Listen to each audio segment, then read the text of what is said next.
Happy New Year to all.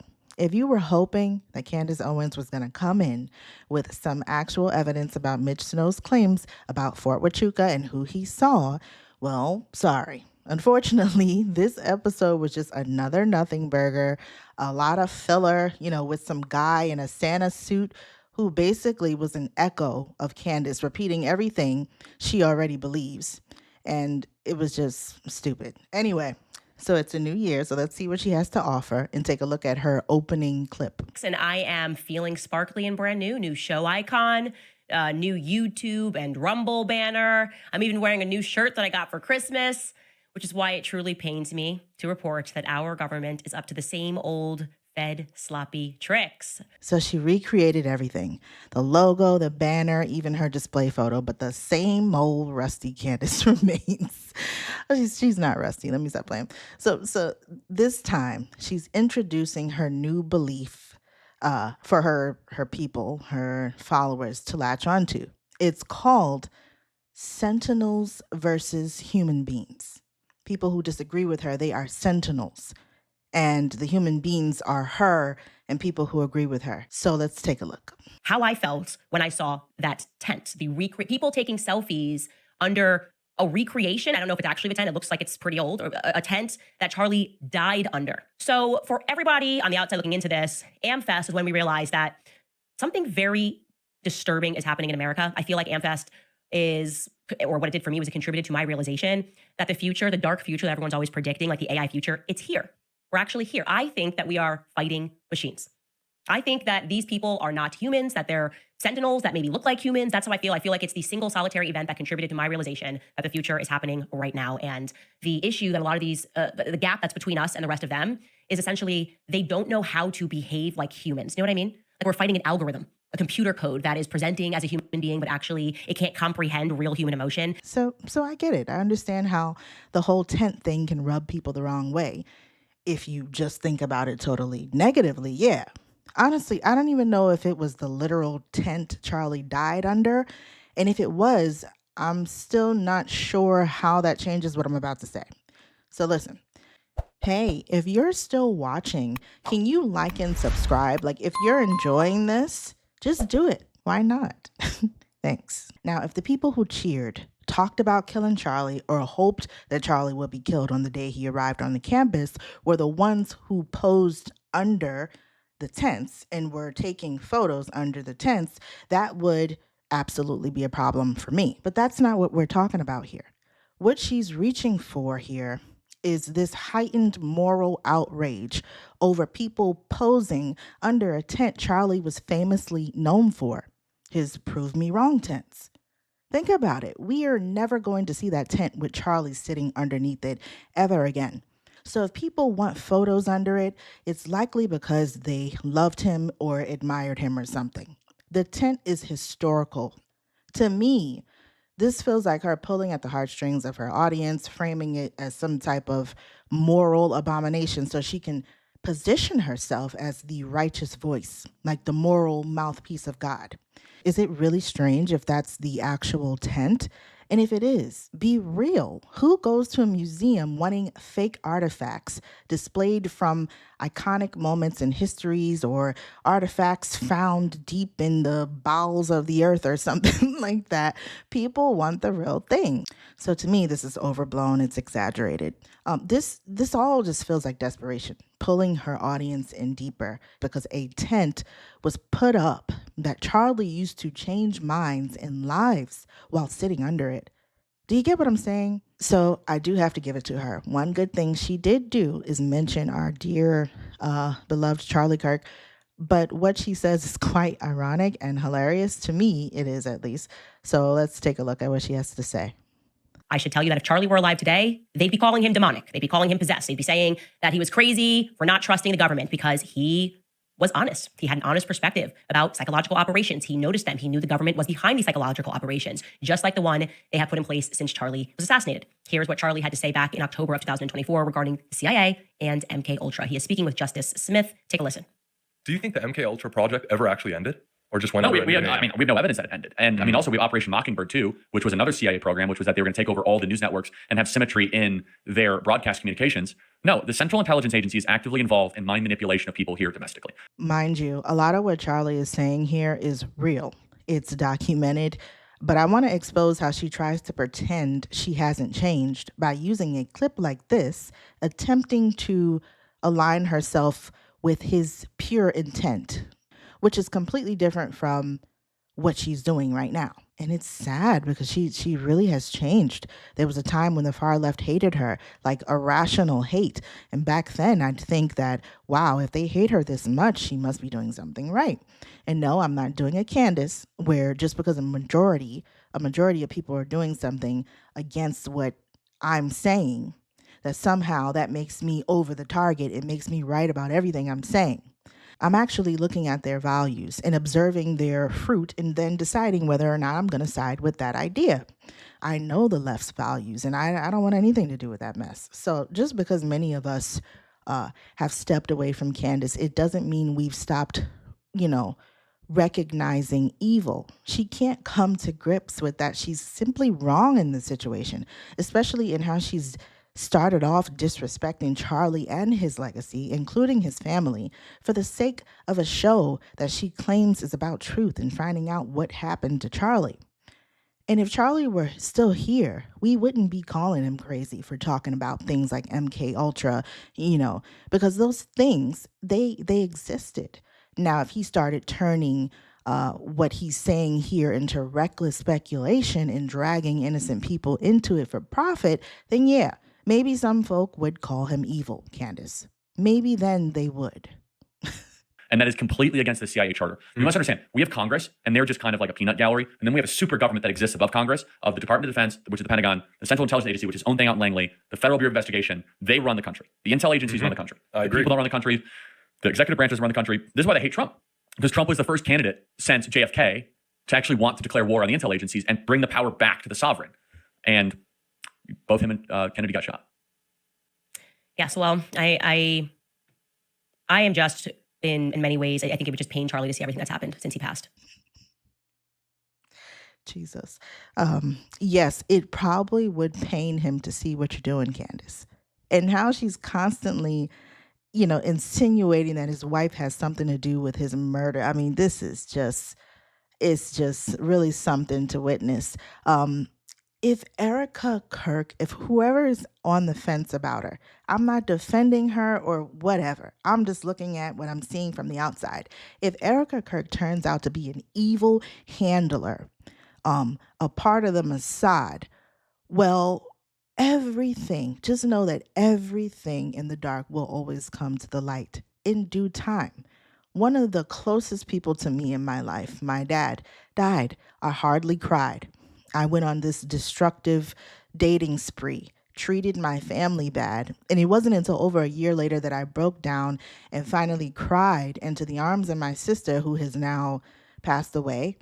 And only then did I begin to heal and act as Candace would expect someone to act when somebody they really, really loved died, which is to her normal. If I were, for some odd reason, in the limelight at that time, I'm sure people would have hated my guts. Right now, we all can tell Candace's feelings are completely off. Her compass is utterly broken. So if she's sick in the dogs on Erica, we really got to test this spirit. Okay, because if Candace is for it, then maybe we should be going the other way. But this is hilarious. Yes, I agree. Charlie would have been very pained indeed, Candace, at what is currently happening. And that pain would only be caused by you. I think it would just pain him to see what Trump has become. He's become a deep state, obviously. And never have I ever seen a more aggressive psychological operation, or a more obvious operation, for that matter, than everything that the intel agencies have been trying to impart upon the public since Charlie Kirk was assassinated. As far as her comment about Trump, the man is uncouth. I know he's uncouth. But I have to say that as long as he's running this country correctly, and as long as he's pushing back this World Economic Forum agenda and keeping us further away, giving us some time to prepare for digital IDs, which has already happened horrifically in the UK, just like abruptly. It was just terrifying how that just happened, and then everybody had to just do what the government said. As long as he's doing that for this country, then I'm all for it. She used to be for Trump. She was actually part of helping him get elected, along with Charlie Kirk. You never know what people are thinking about, and I would never claim to think that I know exactly what's going on in her head. But just know for sure that whatever comes out of people's mouths reveal what is in their hearts. But you never know. She might just be disgruntled that she wasn't offered a position at the White House or, to be a part of the administration. We got to think and wonder, why did she flip when it comes to Trump? Is it about the Epstein, that she believes he had something to do with it?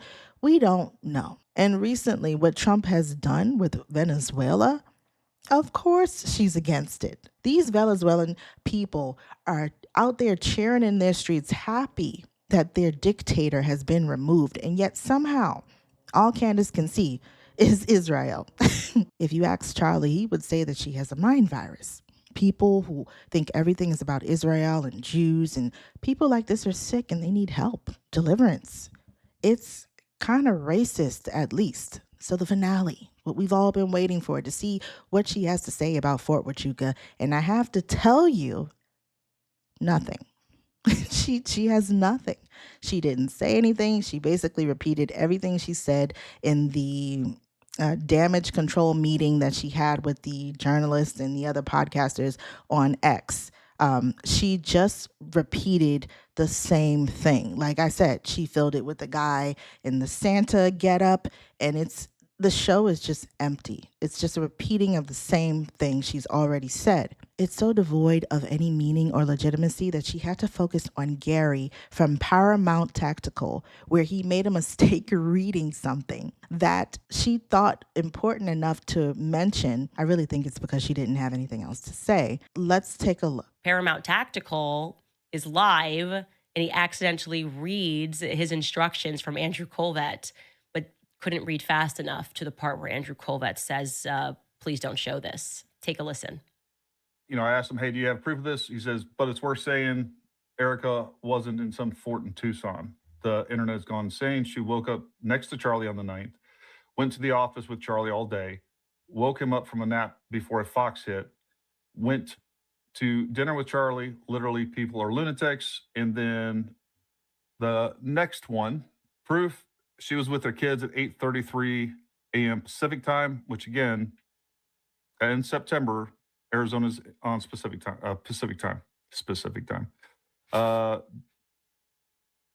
Taking them for a walk. Apparently I wasn't supposed to share that. But anyways, point being is that's 8:33 a.m. It shows the date on that. Sorry, Andrew. I screwed that up, man. I was trying to run a podcast and do everything else.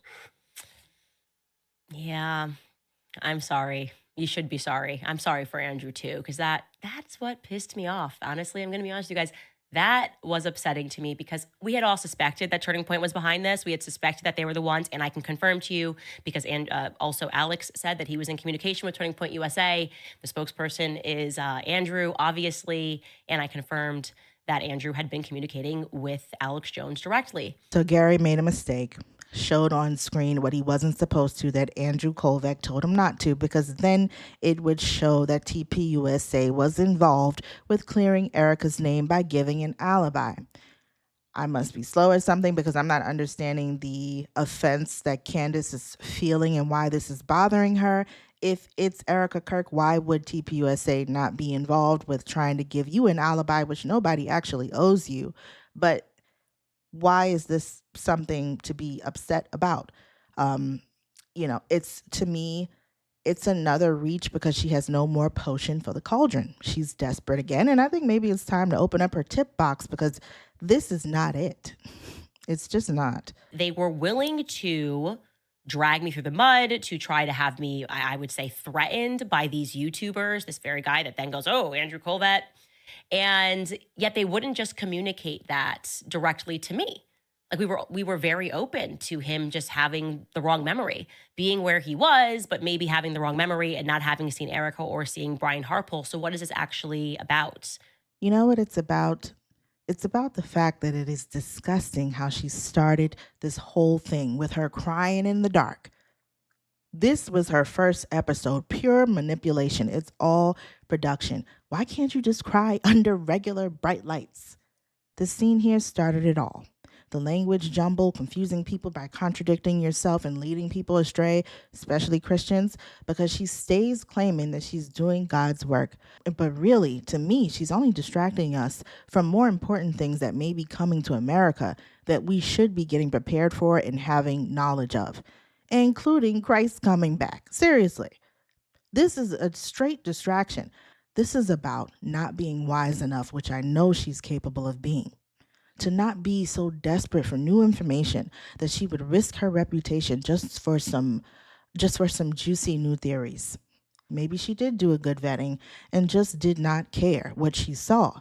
That wouldn't be a surprise when we know that she thinks Weinstein didn't take advantage of not one of those 3,000 women. That's what she thinks. It's just shocking to me. And that reminds me, for the person who commented somewhere in my comments, I think in my last upload, I forgot exactly what they said verbatim, but it had something to do with like, well, she already has millions, so why am I thinking, she's doing all this for relevance and money? Something like that. And I thought to myself, when has it ever been that any rich person you've ever seen that has gained mass amounts of wealth and then suddenly said, you know what, I'm just not going to try to make any more money. I'm done. I don't need anything else. That never freaking happens, okay? Usually it comes to the point where they start trying to compete with other rich people, or they get used to their higher status lives, larger land, houses, so they have to keep bringing in that same amount of money. It only drives them to make more. For some people, it can drive you to do whatever it takes to make that money, no matter what. Never underestimate a woman who has children and is trying to make sure they're taken care of, no matter who her husband is or how much money he may claim to have. People have a problem with this because it's crazy that she raised money for this man and has people thinking that this whole story matters, that this whole story that this guy made up, the son of the Zodiac, his story. And I hear nothing about returning the money to the people. I hear nothing about processing refunds. She just doesn't care. It's not her money. This is why people are upset. It has nothing to do about anything else but that. It's very simple. Some people are even upset because they don't like the fact that somebody looks like they scammed Candace. Anyone she brings on her show or anyone who goes on these shows, usually what happens, the result is the show raises money for the people. They come with a sob story, many people with real stories who deserve money to be raised for them. That's what usually happens. So in reality, it's still kind of a scam. Like I said before, I don't revel in seeing how, in my perception, she has changed for the worst. It's very disturbing in my spirit. I know this is how a lot of you are feeling. I know, we're on the same page with it. And continuing on, I do not expect her to get any type of legitimate evidence unless it's made up. I do wish that she would do an appropriate investigation and actually do some great work, in trying to figure out what's going on. I don't really understand what we're all looking at right now, but I don't expect anything fruitful to come from the son of the Zodiac killer. I don't. And if it does, that will be a surprise of the century. I don't want to see people be made a fool of, and I don't want her making a fool of her audience. I hate it. I hate when I see stuff like this. From her posts that she was putting up before her premiere of this show into the new year, everyone assumed she was going to be revealing something new, but I guess not. She just repeated the same thing that she already said on X. But congrats to the Santa guy. I think his name was Tim, that she had filling up all the time in the show because maybe she didn't have, much to say. I know he's probably very happy, all his work, his hard work paid off defending Candace, that he would make it in such a long span of time on her show.